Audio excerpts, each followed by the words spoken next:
샬롬, 말씀 읽어주는 김기훈 목사입니다. 오늘도 기대하는 마음과 사모하는 마음을 가지고 하나님의 말씀 함께 읽겠습니다. 이사야 61장 1절부터 11절까지의 말씀입니다. 하나님께서 내게 기름을 부어주시니 주 하나님의 영이 내게 임했다.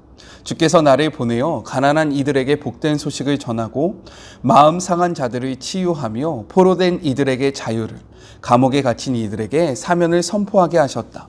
하나님께서 나를 보내어 당신의 은혜의 해가 임했고 우리의 모든 원수를 섬멸하셨음을 선언하며 슬퍼하는 이들을 위로하게 하셨다. 시온에서 슬퍼하는 이들의 사정을 돌아보게 하시고 그들에게 재 대신 꽃다발을, 슬픈 소식 대신 기쁜 소식을 안겨주게 하셔서 시들했던 그들의 마음에 찬양의 꽃을 피우게 하셨다. 그들의 이름을 의의 참나무로 고쳐 불러라. 그들은 하나님께서 당신의 영광을 보이시기 위해 심은 나무다. 그들은 오래된 폐허를 재건할 것이며 그 잔해 위에 새로운 성읍을 일으켜 세울 것이다. 그들은 무너진 성읍에서 그 잿더미로부터 다시 시작할 것이다. 너희는 외부인을 고용해 너희의 가축을 치게 하고 이방인을 고용해 너희의 밭일을 하게 할 것이다. 너희는 하나님의 제사장들이라 불려지고 하나님의 사역자로 높임을 받게 될 것이다. 너희는 문민족들이 내어주는 불을 향유하고 그들의 영광을 누리게 될 것이다. 지금까지 너희는 갑절로 고난을 받아왔고 너희의 목 이상으로 수치를 당했으니 이제 그 땅에서 갑절로 유산을 받을 것이며 너희의 기쁨은 영원히 지속될 것이다. 나 하나님은 공정한 거래를 사랑하고 도둑질과 범죄를 미워하니 나는 너희가 받아야 할 삭슬 제때에 충분히 지불할 것이며 너희와 영원한 언약을 맺을 것이다. 너희 자손들은 온 땅의 이름을 날리게 될 것이다. 이방 나라 사람들은 너희 자녀들을 내가 축복해 준 자들로 단번에 알아볼 것이다. 나 하나님 안에서 기뻐 노래하리라. 내 영혼 깊은 곳에서 찬양이 터져 나온다. 그분께서 나를 예복을 입은 신랑같이 보석 박힌 관을 쓴 신부같이 구원의 옷을 입히시고 을을 겉옷처럼 두르게 하셨다. 봄이 오면 들꽃이 만발하고 꽃동산이 펼쳐지듯 주 하나님께서 을을 활짝 꽃피우시고 민족들 앞에 찬양을 펼쳐 보이시리라. 이것은 하나님의 말씀입니다. 오늘 말씀은요, 내용상 세 부분으로 나눠서 생각해 볼 수 있습니다. 먼저 첫 번째 1절부터 3절 여호와께서 세우실 종의 사명입니다. 그동안 시온이 누릴 부귀영화에 대해 선포한 선지자가 이 영광을 백성에게 가져올 종에 대해 노래합니다. 이 종은요, 성경의 기록을 보니까 여호와의 영이 함께하고 기름 부음을 받은 자다라고 이야기하고 있어요. 이것은 어떠한 의미이냐? 자기 힘을 의지하지 않고 하나님께 능력을 받아 사명을 완수하는 자가 바로 여기서 이야기하는 하나님 앞에 기름 부음을 받은 자이고 하나님의 영이 함께하는 자이다. 자신의 의지로 나아가는 것이 아니라 그분의 힘으로, 그분의 뜻으로 나아가는 자가 바로 하나님의 종이다 라고 이야기를 하고 있습니다. 그 종에게는요, 하나님의 영이 지속적으로 함께해요. 여기서 기름 부음이다 라는 것은 어떠한 의미이냐? 하나님에 의해 주어진 지속적인 권위를 의미합니다. 구약에서 영의 수여는요, 누구에게 이루어졌냐? 주로 통치자에게 나타났고요. 기름 부음은 제사장의 서임식이나 왕의 대강식 때 이루어졌습니다. 즉, 제사장과 왕에게 이러한 기름 부음이 이루어졌다라는 거예요.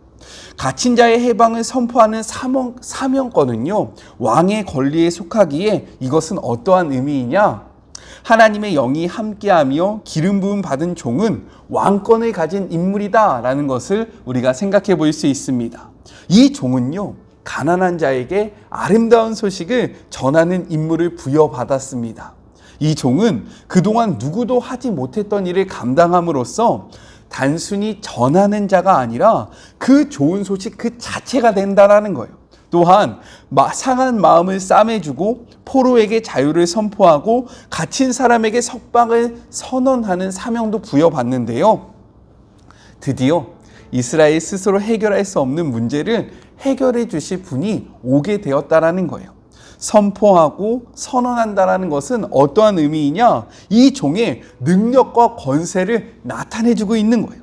그분이 주의 백성들의 상처를 싸매 주신다라는 거예요. 그의 능력과 그의 권세로.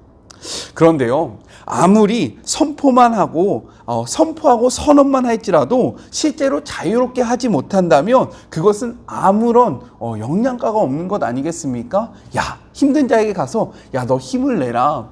매여 있는 자에게 가서 야, 너 자유함을 얻어라. 이렇게 이야기해도요, 그게 실제로 이루어지지 않으면 아무런 효력이 없잖아요. 그러나 이 종은요, 열방의 모든 왕의 권세에도 불구하고 속박된 자들에게 자유를 선포하는 것은 자신의 권세가, 이 종의 권세가 그 왕들의 권세와 능력을 훨씬 능가한다라는 것을 보여주고 있다는 거예요.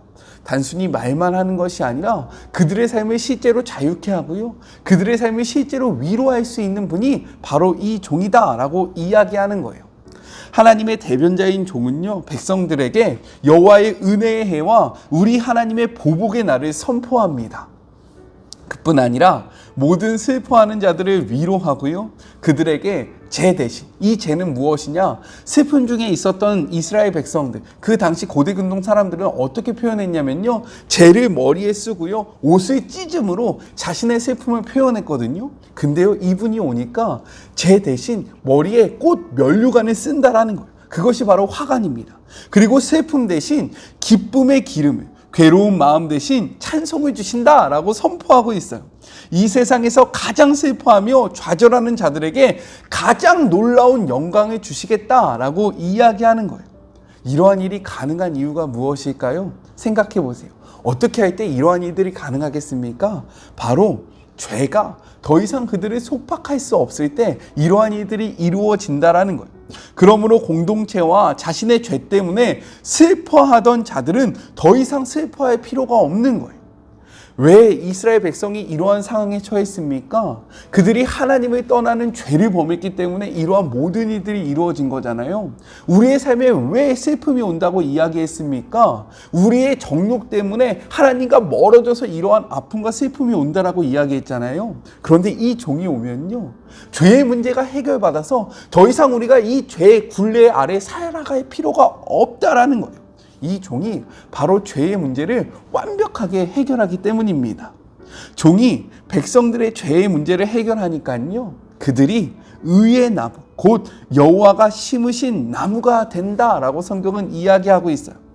이것은 어떠한 의미이냐? 이 나무는 뿌리가 깊어서요, 비바람에 흔들리지 않는 굳건함을 나타내는 거예요. 그리고 이 표현이 중요한데요, 의의 나무라고 되어 있는 이것을 원어적으로 보면요, 의의 상수리 나무다라는 뜻이거든요. 그런데 선지자는 1장 29절에서 무엇이라고 이야기했냐면, 이스라엘 백성이 상수리 나무 아래서 우상 숭배를 즐겼다라고 이야기하고요, 이어서 30절부터 31절에 이 때문에 하나님은 죄인들을 상수리 나무와 함께 불사르겠다라고 선언합니다. 그런데 이 종이 와서 죄의 문제를 해결했잖아요. 그러니까 예전에는 이 사람들이 상수리 나무 아래서 우상 숭배를 했는데 이제는 그들이 의의 상수리 나무가 되어 하나님의 의로운 열매를 맺게 되었다라고 이야기하는 거예요. 예전엔 그 상수리 나무가 범죄의 그러한 근원이었는데 이제는 죄의 문제가 해결되니까 이것이 의의 열매를 맺는 그런 복된 장소가 되었다라고 선언하고 있는 거예요. 이러한 일을 수행할 수 있는 그러한 존재는 누구일까요? 바로 이 종은 우리에게 오신 예수 그리스도를 의미하고 있습니다. 이 종의 사명은요, 곧 예수님의 사명이 되는 거고요, 그분으로 인해서 우리는 하나님과의 관계가 완전하게 회복하게 된다라고 성경은 이야기하고 있는 거예요. 이제 우리는 그리스도로 말미암아 새로운 삶을 부여받았습니다. 예전에는 그 상수리 나무로 인해서 우리가 멸망을 당하게 됐지만 예수님이 오심으로 이 상수리 나무를 통해서 우리가 의의 열매를 맺기 때문에요, 우리의 삶은 완전히 달라졌다라는 거예요. 성경은 이렇게 이야기하고 있어요. 이전 것은 지나갔으니 보라 새 것이 되었도다. 우리가 예수님과 함께하는 순간 우리는 더 이상 죄의 노예로서의 삶을 살아가는 것이 아니라 의의 삶을 살아갈 수 있다는 거예요. 그런데 사단은 계속해서 우리에게 이야기합니다. 너는 죄인이야. 너의 죄의 문제는 해결되지 않았어. 너는 하나님께로 나아갈 그러한 자가 아니야. 아니요. 예수님께서 오심으로요, 이 모든 죄의 문제가 해결됐다라는 거예요. 그래서 오늘 하루 의로움으로 하나님 앞에 떳떳하게 나아가시는 우리 모두가 되었으면 좋겠습니다. 또다시 사단이 와서 너는 죄인이야 라고 이야기했을 때, 아니야, 나는 예수 그리스도가 나를 깨끗하게 하심으로 더 이상 죄인이 아니야 라고 선포하시는 그런 복된 하루가 되었으면 좋겠어요. 이 사실을 잊지 않는 우리 모두가 됩시다. 자, 둘째, 4절부터 9절 시온이 누리는 축복에 대해서 이야기합니다. 하나님의 영이 함께하며 기름 부음 받은 종의 사역으로 인해서요, 시온이 누리게 되는 축복에 대해서 4절부터 9절에 이야기하고 있어요.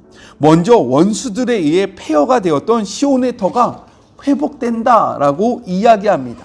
이를 구약적인 맥락에서 보면요, 바벨론 포로에서 귀환한 이스라엘 백성들이 성벽을 쌓고 성전을 재건하는 일로 우리가 생각해 볼 수 있어요.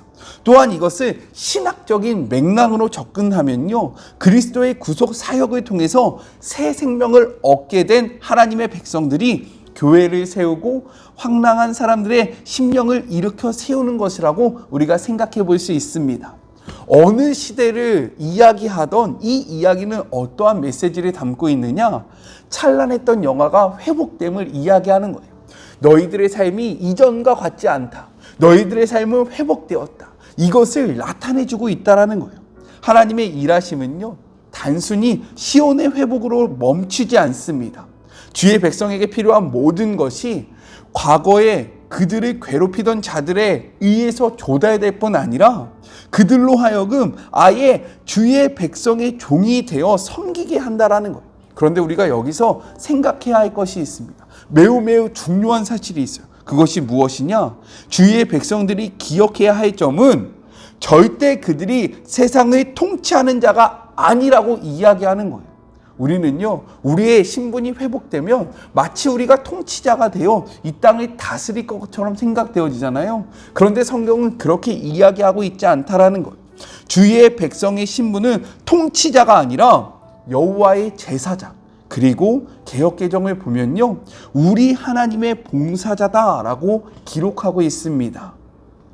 그러므로 우리는요, 이스라엘은요, 하나님의 제사장의 나라로서의 역할을 바르게 감당해야 한다는 거예요. 세상의 열국의 통치자와 같이 그렇게 강압적이고 폭력을 행사하면서 이들의 노동력을 억지로 착취하고 이들의 그러한 수고에 보상을 해주지 않고 이들의 어려움을 우리의 유익으로 삼는 것이 아니라 하나님의 제사장이 되었다는 것은 어떠한 의미이냐? 1절부터 3절. 하나님이 예수님에게 주셨던 사명을 바르게 이제는 우리가 감당하면서 살아가야 함을 이야기하고 있는 거예요. 이 사명은 이제 회복된 시온의 사명이 되었다라는 겁니다. 그 사명이 무엇입니까? 메시지 성경으로 같이 한번 읽어볼게요. 주께서 나를 보내어 가난한 이들에게 복된 소식을 전하고 마음이 상한 자를 치유하며 포로된 이들에게 자유를, 감옥에 갇힌 이들에게 사면을 선포하게 하셨다. 하나님께서 나를 보내어 당신의 은혜의 해가 임했고 우리의 모든 원수를 섬멸하였음을 선언하며 슬퍼하는 이들을 위로하게 하셨다.